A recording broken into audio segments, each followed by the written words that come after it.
Contact पकड़ना तो साले मुख्यमंत्री को भी कांटेक्ट पे लो ना, प्रधानमंत्री भी को भी तू भी कांटेक्ट पे रहेगा 1 साल के लिए, देखेंगे पहले, फिर तुझे परमानेंट करेंगे नहीं करेंगे, उसे भी लो। मंत्रियों को भी जो टेम्परेरी लो, डेली वेजेस पे लो। जितने भी जो है अधिकारी हैं जो बैठे हैं, इन सबको भी डेली वेजेस पे लो। क्या डेली वेजेस पे मजदूर ही रहेगा क्या? इन नेताओं की, इन अधिकारियों की हरामखोरी जिस दिन ये पब्लिक समझ जाएगी ना, जूते मार के इन्हें इनकी कुर्सी से उतार के लेके आवेगी, जूते मार के। जो एक दिन में अपने प्रचार पर 46 करोड़ रुपए खर्च करते हैं, एक दिन में इनकी तनख्वाह नहीं है पूरे साल की 40 करोड़। और कहां है वो केजरीवाल जो सीना ठोक के कहता था कि मुझे वोट दो, मुझे जिताओ, मैं सबको पक्का करूंगा। अबे पक्का तो छोड़ी, तो कच्चे बिना रहने दिए। एक तो इनको 89 दिन के लिए नौकरी पर रखते हैं और सारा माल अपने लिए, मजदूरों की गर्दन काट दो चाहे। ठेकेदारी प्रथा ने सबका बेड़ा गर्क कर रखा है, सरकार की औकात नहीं है। बट ठेकेदारी से परेशानी यह है कि ठेकेदारी होती तो ठीक है, लेकिन ये लूट का एक रास्ता बन गया है और इस लूट में सरकारी अधिकारी, कर्मचारी और नेता, ये सब लोग शामिल हैं। इसको इस तरह से समझो तो समझ में आ जाएगी। आज की तारीख में काम कौन कर रहा है? हमारा सफाई कर्मचारी की बात करते हैं। सफाई कर्मचारी जो काम कर रहा है, कल भी वही करता था, आज भी वही कर रहा है।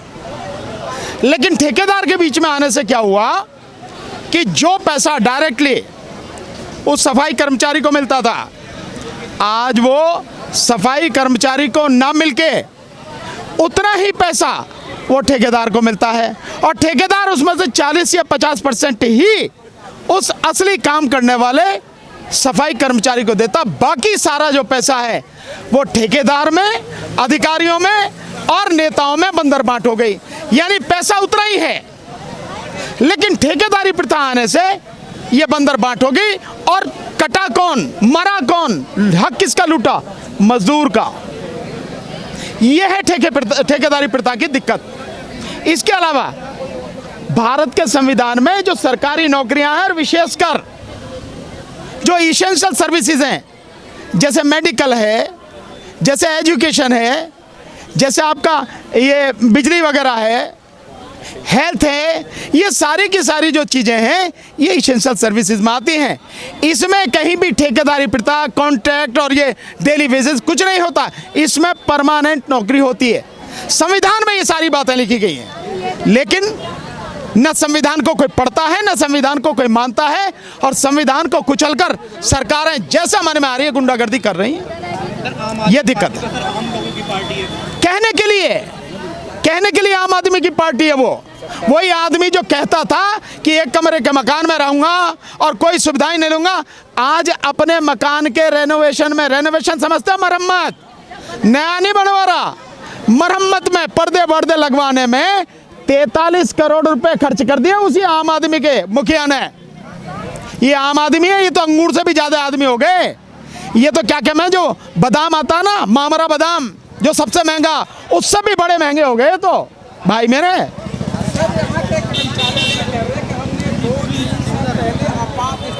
भाई यहाँ बैठे रहोगे भाई, ये सारे के सारे कोरोना वॉरियर हैं। जिस समय अगर बाप की मौत हो गई, बेटा हाथ नहीं लगा रहा, बेटे की मौत हो गई तो बाप हाथ नहीं लगा रहा, भाई भाई ने लगा रहे हाथ। आपने देखा शायद उत्तर प्रदेश का एक उदाहरण था, पिता की मौत हो गई, 3-4 उसके बेटे हैं, उस बाप की डेड बॉडी को भी दबाया तो वो मंगाई थी उन्होंने जेसीबी, सबने देखा ना उदाहरण। उस स्थिति में ये सारे के सारे कोरोना वॉरियर थे। सरकार का जो उद्देश्य था उसे पूरा करने के लिए इन्होंने अपनी जान को दांव पर लगाकर लोगों की सेवा करी। और वो मोदी जी जो एक दिन में अपने प्रचार पर 46 करोड़ रुपए खर्च करते हैं, एक दिन में, इनकी तनख्वाह नहीं है पूरे साल की 40 करोड़, वो एक दिन में खर्च करते हैं अपने प्रचार पर अपना चेहरा दिखाने के लिए। वो मोदी जी इनके लिए फूल बरसवा रहे थे, ताली थाली बजवा रहे थे। अब कहाँ है वो? हालांकि अब तो भागते फिरे पार्लियामेंट से जब मणिपुर पर सवाल पूछा जा रहा है। और कहाँ है वो केजरीवाल जो सीना ठोक के कहता था कि मुझे वोट दो, मुझे जिताओ, मैं सबको पक्का करूंगा। अबे पक्का तो छोड़ी, तो कच्चे बिना रहने दिए। ये हालत कर दी इनकी। 3 महीने से तनख्वाह नहीं मिली इन कोरोना वॉरियर को जो सेवा करी। ये सारे के सारे लगभग 600 के लगभग लोग हैं। दिल्ली गवर्नमेंट की जितनी डिस्पेंसरियां उसमें ये काम करते हैं लैब असिस्टेंट अर्दली के रूप में। और साथ में ये वो स्वीपर कम चौकीदार उसका काम करते हैं, नर्सिंग अड़दली का काम करते हैं, ये सारे के सारे। इनसे देखिए इनके साथ क्या बेईमानी है। एक तो इनको 89 दिन के लिए नौकरी पर रखते हैं, लेकिन ये सब कागजों में है, और फिर कागजों में गैप देते हैं और फिर 89 दिन के लिए, लेकिन ये काम लगातार करते रहते हैं। हर दिन इनसे काम लिया जाता है। हफ्ते में छुट्टी होनी चाहिए मजदूर की, जैसा हर किसी की होती है। बड़े बड़े अधिकारियों की तो जहाँ 5 डेज वीक है वहाँ तो 5 दिन होता, 2 दिन शनिवार इतवार मौज लेते हैं वो। लेकिन इनको हफ्ते में भी एक छुट्टी नहीं मिलती, जो इनका हक है। इन्हें कुछ नहीं मिलती, और अगर ये छुट्टी ले लें तो पैसे कट जाते हैं। तो एक तो इनकी नौकरी परमानेंट होनी चाहिए। ये 15-15, 16-16, 18 साल से ये खड़े हैं, 19 साल हो गए, 2004 में लगे थे, और अब तक ये पक्के नहीं है, लगातार काम वही कर रहे हैं। तो इसके मतलब इनको न केवल पक्का करना, दूसरा पिछले 3 महीने से इन्हें तनख्वाह नहीं मिली। दिल्ली में जिस कदर महंगाई है, जिस तरह यहाँ से जीना, यहाँ का रहन सहन है, आप लगाइए कि 15-16 हज़ार रुपये मात्र देते हो आप, और उसमें भी आप 3 महीने से तनख्वाह नहीं दी। इनसे पूछो इनका घर कैसे चल रहा होगा, ये कैसे जी रहे होंगे, बच्चों की फीस कैसे दे रहे होंगे, बच्चों के लिए जरूरी चीज़ें ये कैसे मैनेज कर पा रहे होंगे। तो 3 महीने की तनख्वाह इनकी चाहिए, इनको परमानेंट करवाना, ये है लड़ाई। आई पब्लिक जो है ना, जिस दिन संभल गई और समझ गई अपनी लड़ाई, और इनकी हरामखोरी समझ गई, मैं यही शब्द इस्तेमाल कर रहा हूँ, इन नेताओं की, इन अधिकारियों की हरामखोरी जिस दिन ये पब्लिक समझ जाएगी ना, जूते मार के इन्हें इनकी कुर्सी से उतार के लेके आवेगी, जूते मार के। पब्लिक अभी समझ नहीं पा रही है, पब्लिक इकट्ठी नहीं हो पा रही है। मतलब कांटेक्ट पकड़ना तो साले मुख्यमंत्री को भी कांटेक्ट पे लो ना, प्रधानमंत्री भी को भी, तू भी कांटेक्ट पे रहेगा 1 साल के लिए, देखेंगे पहले, फिर तुझे टाइम पे परमानेंट करेंगे नहीं करेंगे, उसे भी लो। मंत्रियों को भी जो टेम्परेरी लो, डेली वेजेस पे लो। जितने भी जो है अधिकारी हैं जो बैठे हैं, इन सबको भी डेली वेजेस पे लो। क्या डेली वेजेस पे मजदूर ही रहेगा क्या, या डेली वेजेस पे क्लरिकल स्टाफ यानी ग्रुप जो वहां तक है डी और सी और डी, केवल यही रहेंगे ठेकेदारी और डेली वेजेस पे?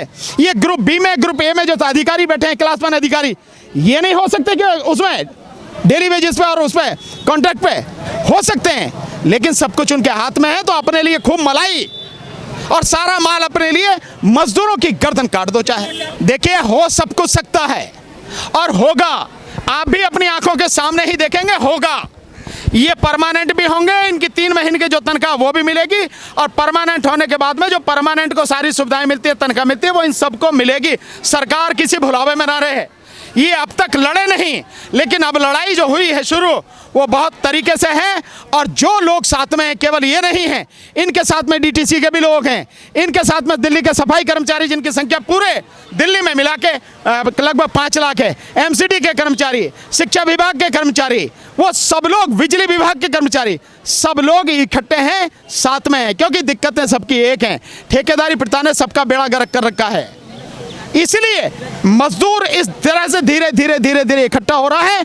और जिस दिन ये पूरी तरह से इकट्ठा होकर सड़क पर उतर आया, न केजरीवाल को दिल्ली में रहने की जगह मिलेगी, न मोदी को। हम बहुत सीधी सी बात है, और कहने की जरूरत नहीं, अब तो ये कर रहे हैं। सबने बहुत सोच समझ के, बहुत ही धैर्य के साथ में, बहुत ही विचार विमर्श के बाद में ये संघर्ष सड़क पर उतरने का फैसला लिया। और केवल यही नहीं, जैसे मैंने आपको बताया, डीटीसी के कर्मचारी, बिजली विभाग के कर्मचारी, एमसीडी के कर्मचारी, बाकी जहाँ कहीं भी सफाई कर्मचारी, सारे के सारे सब लोग धीरे धीरे धीरे धीरे इकट्ठे हो रहे हैं, और इनकी लड़ाई में वो सब लोग साथ में हैं। सरकार सुनेगी और सरकार बची पड़ी रहेगी। आप जानते हैं 13 महीने किसान आंदोलन चला, मोदी ने घुटने टेके कि नहीं टेके? और मैंने ये बात कि मोदी को आना पड़ेगा, सरकार को वापस लेने पड़े, सरकार की औकात नहीं है, इन्हीं शब्दों में कहा था रुद्रपुर की मीटिंग में मार्च में, जब लिया था उससे 8 महीने पहले। तो आखिर सरकार ने लिए ना कानून वापस।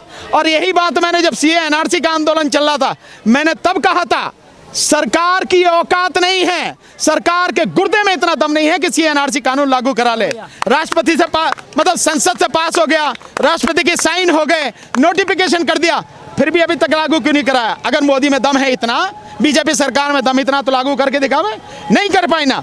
मैं विश्वास के साथ कह रहा हूं, हम लोग पूरी ताकत से साथ में खड़े हैं। इनकी लड़ाई अदालत में लड़नी होगी, अदालत में लड़ेंगे। इनकी लड़ाई सड़क पे है, सड़क पे इनके साथ कंधे से कंधा और कदम से कदम मिला के लड़ेंगे। लेकिन इस बार सरकार को इनका हक देना पड़ेगा, न केवल तनख्वाह देनी पड़ेगी, इनको परमानेंट भी करना पड़ेगा।